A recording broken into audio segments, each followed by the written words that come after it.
Jetzt hat der Druckerbesitzer den Druck angenommen und wir sehen das im Status Ausständezahlung. Das heißt für Sie, also jemand, der einen Druck haben möchte, ist der Tab Anfragen der relevante.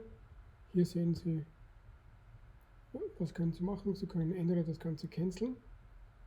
Das bedeutet, dass Sie den Druck doch nicht haben wollen. Sie können sich das RTL anschauen oder wir machen das hier. In unserem Fall gehen wir einfach hin und canceln das Ganze. Das heißt, Sie können jetzt entweder hier auf I klicken, können jetzt hier auf Cancel gehen.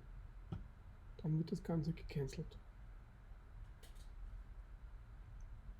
Wenn Sie hier dann wieder drauf gehen, sehen Sie zwar noch die Daten, aber es steht eben als gecancelt im System. Also Sie haben es doch nicht wollen. Gut, Sie nehmen den Auftrag an, das heißt, Sie wollen es haben. Das können Sie entweder über das I machen, dann gibt es hier den Bezahlen-Knopf, oder damit es schneller geht, können Sie hier direkt auf Bezahlen drücken. Das ist eine Maske, die sehen Sie dann nicht mehr. Die ist im Demo-Modus eingeschaltet. Hier können Sie auswählen, wie bezahlt wird, das heißt über EBS, Kreditkarte, Überweisung, und nach einer Anlaufphase wird es auch PayPal geben. Wir machen hier zum Beispiel die Überweisung und das heißt wir setzen es auf bezahlt.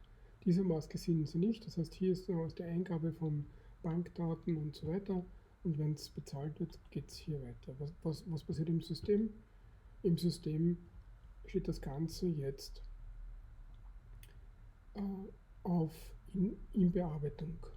Hier hat sich der Status wieder geändert auf in Bearbeitung. Man kann es auch nach Status sortieren. Ja, hier in Bearbeitung. Das heißt, Sie sehen jetzt hier, was passiert. Hier sehen Sie, die beiden sind noch zu drucken, und hier sehen Sie live, was tut der Druckerbesitzer auf der anderen Seite. Das heißt, Sie müssen nicht dauernd E-Mails schreiben.